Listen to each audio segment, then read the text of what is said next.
মাছ মাংসকেও হার মানাবে ফুলকপির এই রেসিপি। যারা নিরামিষ খেতে পছন্দ করেন তাদের জন্য ফুলকপির খুব মজাদার একটা দারুণ রেসিপি নিয়ে আসলাম। ভাত, রুটি বা পরোটার সঙ্গে কিন্তু এই রেসিপিটা খুব ভালো লাগে খেতে। রাধে কৃষ্ণ বন্ধুরা, আমি টুলটুল, আর এই টুলটুলের রান্নাঘরে আপনাদের সবাইকে স্বাগত। তাহলে চলুন আমি এই নিরামিষ ফুলকপির রেসিপিটা কি করে রান্না করছি দেখে নেওয়া যাক। সবার প্রথম আমি এখানে একটা মশলা তৈরি করে নেব।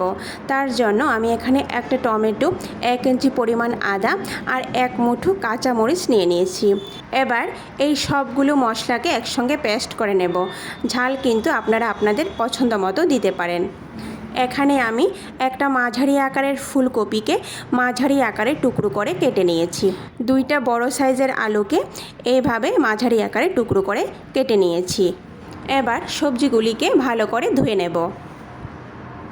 চুলায় একটা প্যান বসিয়ে প্যানের মধ্যে 2 বড় চামচ সরিষার তেল দিয়ে দেব। তেলটা যখন ভালো করে গরম হয়ে যাবে তখন আমি খুব সামান্য পরিমাণ লবণ দিয়ে দেব। তারপর কেটে রাখা আলুগুলো দিয়ে দেব। আর এই অবস্থায় চুলার আঁচ মাঝারিতে থাকবে। তারপর খুব সামান্য পরিমাণ হলুদ গুঁড়ো দিয়ে দেব। হলুদ গুঁড়ো দিয়ে ভালো করে নাড়াচাড়া করে নেব। আর আমি আলুটাকে ভালো করে ভেজে নেব। দেখুন, আলুটা আমি এইভাবে একটু লাল করে ভেজে নিয়েছি। এবার আলুটাকে একটা পাত্রের মধ্যে উঠিয়ে রেখে দেব।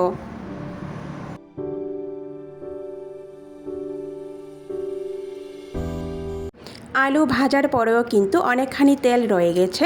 এর মধ্যে আবারও খুব সামান্য পরিমাণ তেল দিয়ে দেব। তেলটা যখন ভালো করে গরম হয়ে যাবে খুব সামান্য পরিমাণ লবণ দিয়ে দেব। আর এই অবস্থায় কিন্তু চুলার আঁচ মাঝারিতে থাকবে। চুলার আঁচ একদমই বাড়িয়ে দেওয়া যাবে না। এবার আমি ফুলকপিগুলিকে প্যানের মধ্যে দিয়ে দেব।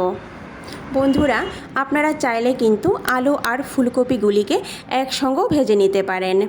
এবার আমি 1/2 চামচ পরিমাণ হলুদ গুঁড়ো দিয়ে ভালো করে নাড়াচাড়া করে নেব। আর মাঝারি আঁচে ফুলকপিগুলিকেও ভেজে নেব।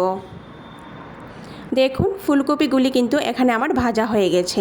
আর এখানে ফুলকপিগুলি 50% মতো সেদ্ধ হয়ে গেছে।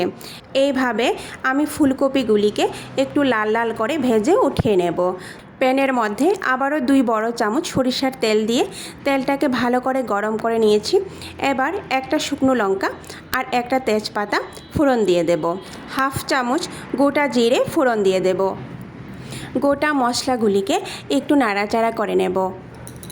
এবার এতে আদা, কাঁচামরিচ আর টমেটোর যে একটা পেস্ট তৈরি করে রেখেছিলাম সেই পেস্টটা আমি তেলের মধ্যে দিয়ে সঙ্গে সঙ্গে ঢেকে দেব। এখানে ঢেকে দেওয়ার কারণ হলো যাতে তেলটা চারিদিকে ছিটে না পড়ে। আর দেখুন, পুরো ঢাকনাতেই কিন্তু তেলটা ছিটে পড়েছে। কয়েক সেকেন্ড পর ঢাকনা উঠিয়ে নেব।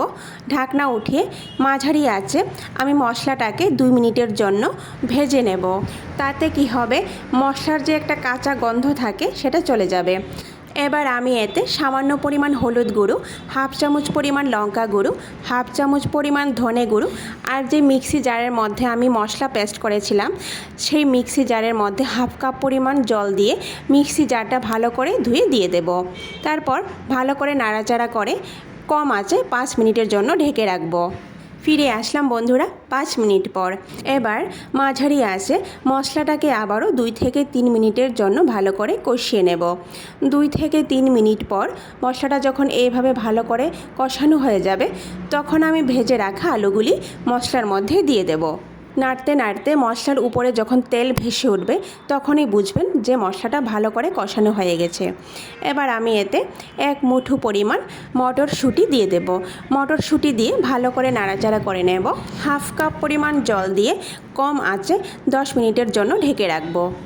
ফিরে আসলাম বন্ধুরা 10 মিনিট পর। এবার ভালো করে নাড়াচাড়া করে নেব।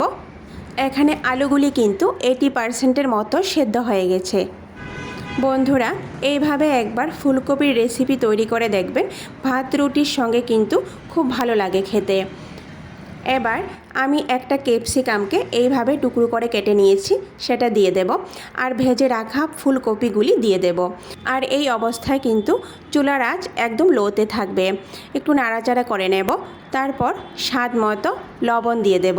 লবণের পরিমাণটা কিন্তু এখানে বুঝে দিতে হবে, যেহেতু আমি ফুলকপি আর আলু ভাজার সময় লবণ দিয়েছিলাম। আবারও হাফ কাপ পরিমাণ জল দিয়ে একটু নাড়াচাড়া করে কম আঁচে 5 মিনিটের জন্য ঢেকে রাখবো।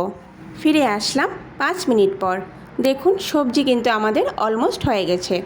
এবার চুলার আঁচ একটু বাড়িয়ে দেব আর হালকা হাতে এইভাবে একটু নাড়াচাড়া করে নেব।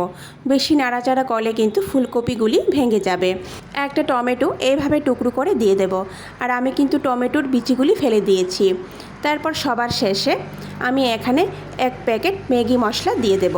আর ম্যাগি মশলা দেওয়ার কারণে কিন্তু সবজির টেস্টটা খুব ভালো আসে। এবার হালকা হাতে আবারও ভালো করে নাড়াচাড়া করে নেব। আর এই অবস্থায় চুলার আঁচ কিন্তু মাঝারিতে থাকবে।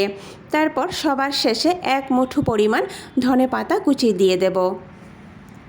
ধনেপাতা কুচি দিয়ে একটু নাড়াচাড়া করে কম আঁচে আমি 2 মিনিটের জন্য ঢেকে রেখে দেব। 2 মিনিট পর চুলার আঁচ বন্ধ করে দেব। তারপর আবারও 5 মিনিটের জন্য ঢেকে রেখে দেব। 5 মিনিট পর পরিবেশন করে নেব। তো বন্ধুরা, তৈরি হয়ে গেল আমাদের নিরামিষ ফুলকপির এক অসাধারণ রেসিপি। ভিডিওটি সম্পূর্ণ দেখার অনুরোধ রইল। আর কেমন হয়েছে কমেন্ট করে নিশ্চয়ই জানাবেন। ভিডিওটি যদি ভালো লেগে থাকে তাহলে সবার শেষে লাইক, শেয়ার আর সাবস্ক্রাইব করে দেবেন। নমস্কার।